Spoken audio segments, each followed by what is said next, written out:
सत श्री अकाल जी सारिਆਂ ਨੂੰ मैक्स ओवरसीज़ के ऑनलाइन प्लेटफॉर्म पर तुहाडा सब का स्वागत है। अज का अपना क्यू कार्ड है क्यू कार्ड नंबर 3 तो ये क्यू कार्ड हैगा describe a speech that you gave. तो आपां ये डिस्क्राइब करना है कि कोई स्पीच हैगी आ जिहड़ी आपां दित्ती हैगी आ, कोई ओकेजन दसोगे तुसीं किहड़े ओकेजन ते स्पीच दित्ती सी ते स्पीच काहदे बारे सी। सो बेसिकली वैन कदों and to whom you gave the speech. ये स्पीच तुसी कदों दित्ती ते किन्ना लोकां नूं तुसी ये स्पीच दित्ती।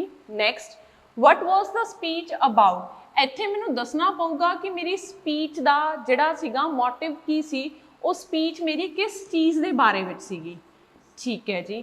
थर्ड आ गया why you gave the speech. तो आपां इत्थे की करना हैगा, इत्थे आपां ने रीजन देना आ किस कारण करके मैं वो स्पीच दित्ती। And last is how you feel about it. तो आप जो फर्स्ट क्यू कार्ड डिस्कस किया मैं तुहानूं उदों भी डिस्क्राइब किया कि फील वाला क्यू कार्ड आप जिहड़ा ऑप्शन हैगी वो आपनूं अक्सर ही पूछी जाऊगी। तो अगेन वो सानूं पुछ रहा कि तुसीं किस तरह महसूस किया इस स्पीच के बारे में। तो आप जिद्दां इत्थे वोकैब दे वर्ड पा सकते हो कि शुरुआत दे विच मैं काफ़ी ज़्यादा नर्वस सीगी, उस तो बाद हौली हौली मैं कॉन्फिडेंस गेन किया ते एंड दे विच जिहड़ा हैगा मैं काफ़ी ज़्यादा वधिया परफॉर्म किया। तो तुसीं इहनूं ये कह सकते हो कि लोगों ने मेरे वास्ते बहुत सारिया ताड़ियां मारियां। तो आप की कहांगे मैनी पीपल अपलॉडिड फॉर मी, है ना। People gave me standing ovation, मतलब लोगों ने खड़े हुए मेरे वास्ते। ठीक है। तो आप इदां दीयां चीज़ां एक्सप्लेन करांगे कदों स्पीच दित्ती, किन्ना नूं दित्ती ते उहदा एक्सपीरियंस किवें दा रहा तुहाडा ओवरऑल स्पीच दा। सो अपने कोले हिंट्स हैगे आ तो तुसीं इत्थे डिस्क्राइब कर सकते हो। जिद्दां पिछे जे हुणे मदर्स डे गया तो मैं क्या भी मैं स्कूल ईयर्स दे विच स्कूल असैंबली दे विच एक स्पीच दित्ती। ठीक है। तो इत्थे आपां वर्ड यूज़ कर सकते हुणे बच्चे ओरेटर, ORATOR। ओरेटर की हुंदा आ बहुत चंगा वक्ता होना, वो इंसान जिहड़े पब्लिक स्पीकिंग करदे आ ते बहुत सोहनी करदे आ तो उन्हां नूं आपां की कह दिंदे आ दे आर गुड ओरेटर।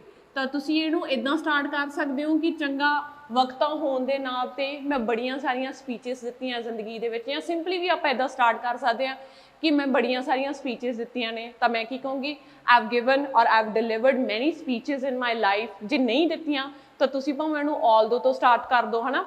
मैं क्या भी although I haven't given many speeches in my life but today I am going to share one experience that I had of giving a public speech. ठीक है जी। तो इत्थे आपां उन्होंने देखो तुहानूं पुछया सीगा कि कित्थे दित्ती, टू होम। तो इत्थे आपां दसना हैगा किन्ना लोकां नूं ते कदों। तो आपां की क्या मैं क्या भी कदों स्कूल ईयर्स के दौरान। टू होम का की आंसर आ गया अपने कोले स्कूल असैंबली दे विच। तो स्कूल असैंबली दे विच मैं इत्थे तुसीं हाईलाइट कर सकते हो कि स्कूल असैंबली दे विच मैं अपने टीचर्स नूं, अपने फ्रेंड्स नूं, क्लासमेट्स नूं, सारे लोकां नूं स्पीच दित्ती। ठीक है। टू होम एंड वैन कदों दसदा आपां स्कूल ईयर्स के दौरान। उस तो बाद आप एक्सप्लेन करना है कि उस स्पीच का टॉपिक की रहा। तो मैं क्या मेरा टॉपिक की सीगा significance of mother in a person's life. Significance word बच्चे आप यूज़ करते हैं इंपॉर्टेंस वास्ते। तो मैं क्या भी मेरी स्पीच का टॉपिक सीगा कि मदर्स की इंपॉर्टेंस होंदी है साडी जिंदगी दे विच। तुसीं इहनूं इदां भी स्टार्ट कर सकते हैं कि on the occasion of mother's day I have delivered a speech, it was about the significance of mothers in our life. ठीक है जी। हुण तुसीं देखो उन्होंने नैक्सट तुहानूं की पुछया सीगा why you gave the speech. तुसीं की कारण सी, किहड़ा रीजन सी कि तुसीं वो स्पीच दित्ती। तो कारण विच मैं इदां कह सकती हूँ कि my class teacher encouraged me to deliver that speech, या फिर मैं ये इदां कह सकती हूँ कि मैं लोगों सामने ये दसना चाहती सी कि मदर्स कितनियां इंपॉर्टेंट होंदियां। तो इत्थे जिवें अपने कोले आपां क्या कि मैं आई वॉन्टड टू शो माई अफैक्शन। अफैक्शन की हो गया लव एंड केयर कि तुसीं किन्नी कदर करदे हो हैगे हो अपनी मदर दी।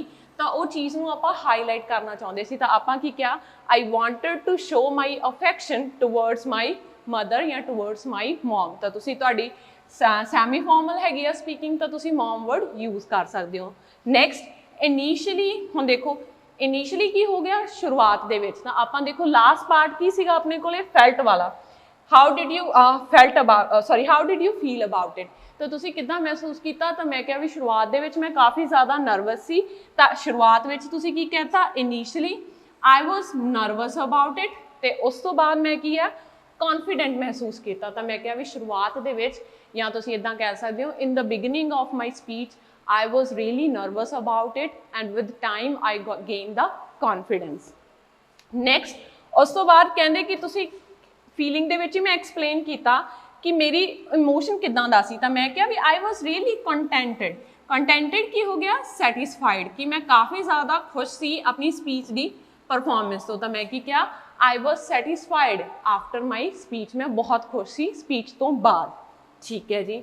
नैक्सट आप मूव करते हैं क्वेश्चन के। अगर मैं ओवरऑल क्यू कार्ड कहां तो मैं किदां कह सकती हूँ, मैं क्या भी बीइंग अ गुड ओरेटर, चंगा वक्ता होने के नाम से I have delivered many speeches in my life and today I'd like to talk about one of my favorite moments of delivering a speech. So it was the occasion of Mother's Day when I was in 10th grade. At that time, I delivered a speech in front of my classmates, teachers and other school staff. And to be very honest, it was a memorable moment. Initially, I was really nervous about my speech, but with time, I gained the confidence. At the last, I delivered very good speech to the people. The reason why I wanted to give this speech is that I wanted to show the people about my affection towards my mother, and I also wanted to tell them how much mothers are important in a person's life. Okay आ सारिया चीज़ां conclude हो गई। उस तो बाद तुसी and they उत्ते कह सकते हो कि when I ended this speech everybody in that hall was pretty nervous, there were tears in some people's eyes and people gave me standing ovation for my speech. So I can say that it was overall a memorable day of my life. तो तुसी सारी दी सारी speech दसी किहड़े Q C आपां cover करते, plus आपां एक story बनाती कि हाँ ये ओकेजन ते मैं स्पीच दी आ चीज़ के बारे मेरी स्पीच सीगी ते इदां दी पब्लिक रिएक्शन जिहड़ी हैगी आ मैनूं उस स्पीच के टाइम मिली। नैक्सट आ गए जी ये follow up questions. So first question हैगा why do people get nervous when they speak in public। तो आप ये कह सकते हैं, मैं क्या भी not many people have the habit of talking in front of public। ज़्यादातर लोगों को आदत नहीं होंगी दूजे लोगों के सामने गल करन दी, and they think that they may make mistakes when they talk in front of public। और आप कितने कह सकते हैं when they give public talk। तो मैं क्या भी लोगों को लगता हैगा कि वो कोई गलती कर देंगे जो वो पब्लिक टॉक देंगे तो उत्थे देख तो हुण तुसीं देखो आप मिसटेक वर्ड लिखते हैं ना, मिसटेक के नाल कई बच्चे यूज़ करते हैं डे डू मिसटेक नहीं राजे, मिसटेक के नाल आप डू शब्द नहीं लाते, मिसटेक के नाल आप की कोलोकेशन यूज़ करते हैं मेक। अगर तुसीं पास्ट च कहना है तो इनू वर्ब की सैकेंड फॉर्म की तरह यूज़ करो मेड। तो मैं क्या भी people think that they may make mistakes if they talk in front of public. तो इत्थे की हो गया मेक मिसटेक्स। नैक्सट आ गया how can they improve there public speaking skills. तो लोग कितना इंप्रूव कर सकते हैं, लोग शीशे मूहरे खड़ के प्रैक्टिस कर सकते हैं, लोग ट्राई कर सकते हैं कि वो पब्लिक स्पीकिंग्स देन तो जो उन्होंने कॉन्फिडेंस बिल्ड हो। तो यही गल्लां कहनियां मैं, तो मैं कितना कह सकती हूँ, मैं क्या भी people can practice their skill of public speaking by talking in front of mirror. They can also try to give some public speeches in their friends और family so that they can develop that confidence, ताकि उन्होंने वो वाला confidence आ सके। Next अपने को आ गया what different kind of speeches और lectures have you attended in your life. तो हुण तुसीं देखो भी तुसीं स्कूल दे विच किदां दे लैक्चर्स अटेंड कीते आ। मैं स्कूल दे विच पढ़ाई नाल रैलेवेंट लैक्चर्स अटेंड कीते आ, मैं स्कूल दे विच इदां दे लैक्चर्स अटेंड कीते आ जिहड़े स्पोर्ट्स रिलेटेड सी या जिहड़े ट्रैफिक रूल्स रिलेटेड सी। सो मैं इदां कह सकती हूँ कि I have attended many type of lectures in my life. Some of them were related to my academics whereas others were not। तो मैं क्या हुण की क्या मैं क्या भी कुछ सीगे some were जद कि बाकी नहीं सीगे। तो आप इहनूं काहदे च लिखिया आ whereas। तो तुसीं इदां कह सकते हो कि some of them were related to my academics whereas others were about general topics like traffic rules और moral values, है ना। तो आप सारिਆਂ ने कदे ना कदे स्कूल दे विच moral value की क्लास तो जरूर लगाई है। तो आप कह सकते हैं कि मॉरल वैल्यूज़ के लैक्चर्स भी मैं स्कूल टाइम अटेंड किए हैं। नैक्सट आ गया वट क्वालिटीज़ की क्वालिटीज़ होनिया चाहिए should these visiting speakers have. तो आपको पता है कि स्कूल के साढ़े बड़े लैक्चर्स लगते रहे आ, स्कूल का स्टाफ जोड़ा है किसी फेमस परसन को सादा सी ਫॉर ਡਿਲੀਵਰਿੰਗ ਅ ਸਪੀਚ, ਤੇ ਉਸ ਬੰਦੇ ਦੇ ਵਿੱਚ ਕਿੱਦਾਂ ਦੀ ਕੁਆਲਿਟੀ ਹੋਣੀ ਚਾਹੀਦੀ ਆ। ਤਾਂ ਹੁਣ ਸਾਨੂੰ ਪਤਾ, ਦੇਖੋ ਪਹਿਲੇ 'ਚ ਹੀ ਉਹਨਾਂ ਨੇ ਕਿਹਾ ਸੀ ਕਿ ਕੁਛ ਲੋਕਾਂ ਨੂੰ ਨਰਵਸ ਹੋ ਜਾਂਦੇ ਆ, ਤਾਂ ਅਗਰ ਜਿਹੜਾ ਬੰਦਾ ਨਰਵਸ ਨਹੀਂ ਹੁੰਦਾ ਮਤਲਬ ਉਹ ਬੰਦਾ ਕੀ ਰਹਿੰਦਾ, ਕੌਨਫੀਡੈਂਟ। ਤਾਂ ਆਪਾਂ ਇਹ ਕਹਿ ਸਕਦੇ ਹਾਂ ਕਿ ਜਿਹੜਾ ਵੀ ਬੰਦਾ ਸਪੀਚ ਦੇਣ ਆਉਂਦਾ ਆ ਉਹ ਬੰਦਾ ਕੌਨਫੀਡੈਂਟ ਹੋਣਾ ਚਾਹੀਦਾ ਆ, ਇੰਟਰੈਕਟਿਵ ਹੋਣਾ ਚਾਹੀਦਾ ਆ, and he or she should understand the views of general public. ਤਾਂ ਮੈਨੂੰ ਕਿੱਦਾਂ ਕਿਹਾ, ਮੈਂ ਕਿਹਾ in my view those visiting speakers should be confident.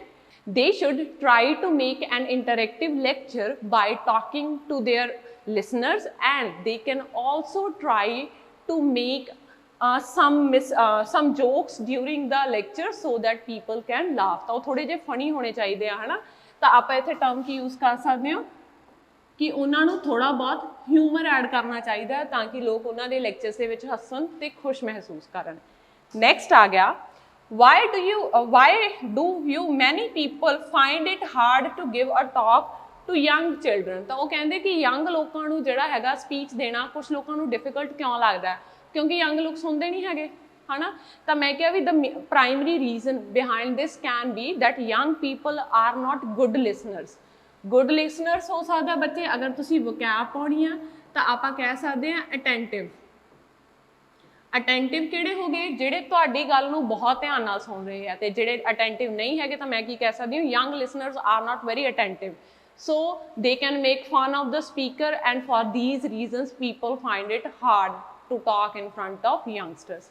ਹੁਣ ਤੁਸੀਂ ਇਹਦੇ 'ਚ ਇਹ ਵੀ ਕਹਿ ਸਕਦੇ ਹੋ ਕਿ ਯੰਗਸਟਰਸ ਕਾਫੀ ਜ਼ਿਆਦਾ ਕੁਐਸਚਨ ਪੁੱਟ ਕਰਦੇ ਆ ਤੇ ਕਈ ਲੋਕ ਇਸ ਚੀਜ਼ ਨੂੰ ਵੀ ਅਨਈਜ਼ੀ ਹੋ ਜਾਂਦੇ ਆ, ਤਾਂ ਮੈਂ ਕੀ ਕਹਿ ਸਕਦੀ ਹਾਂ, youngsters being curious minds ask many questions.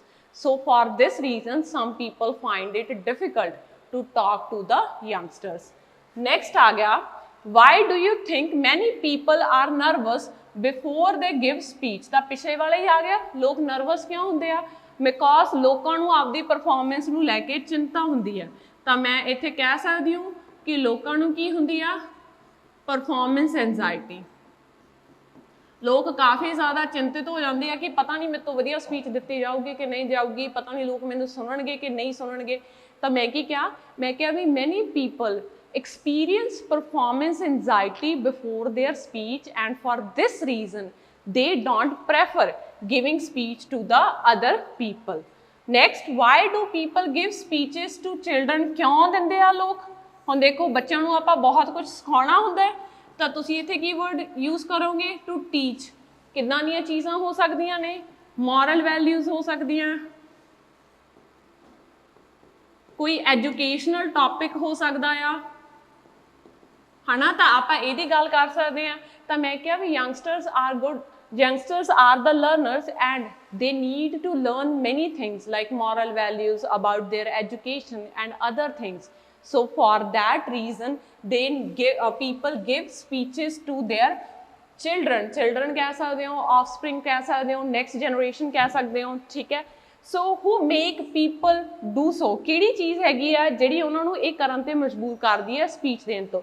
ਤਾਂ ਆਪਾਂ ਆਹੀ ਰੀਜ਼ਨ ਦੇਵਾਂਗੇ ਕਿ ਉਹਨਾਂ ਨੂੰ ਬੜੀਆਂ ਚੀਜ਼ਾਂ ਸਿਖਾਉਣ ਦੀ ਜ਼ਰੂਰਤ ਪੈਂਦੀ ਹੈ, ਜਿਹਦੇ ਕਰਕੇ ਲੋਕ ਆਪਣੇ ਬੱਚਿਆਂ ਨੂੰ ਕੀ ਹੈਗਾ ਸਪੀਚਸ ਦਿੰਦੇ ਨੇ ਅਕਸਰ। ਲਾਸਟ ਕੁਐਸਚਨ ਆ ਗਿਆ, how media relates to the speech to the schools. ਤਾਂ ਮੀਡੀਆ ਕਿੱਦਾਂ ਰਿਲੇਟ ਕਰਦਾ ਹੈਗਾ ਸਪੀਚ ਨੂੰ ਲੈ ਕੇ?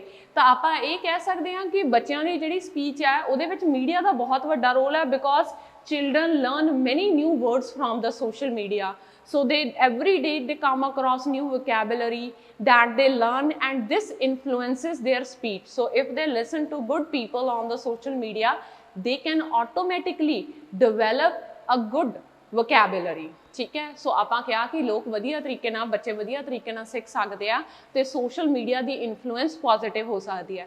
ਇਸ ਕੁਐਸਚਨ ਤੁਸੀਂ ਇਹ ਵੀ ਕਹਿ ਸਕਦੇ ਹੋ ਪੋਜ਼ਿਟਿਵ ਹੋ ਸਕਦੀ ਹੈ, ਨੈਗੇਟਿਵ ਹੋ ਸਕਦੀ ਹੈ, ਤੁਸੀਂ ਦੋਨਾਂ ਕੇਸਿਸ ਨੂੰ ਵੀ ਡਿਸਕਸ ਕਰ ਸਕਦੇ ਹੋ। ਸੋ ਇਹਦੇ ਨਾਲ ਹੀ ਆਪਣਾ ਥਰਡ ਕਿਊ ਕਾਰਡ ਖਤਮ ਹੁੰਦਾ ਹੈ। That's all for today. Thank you everyone.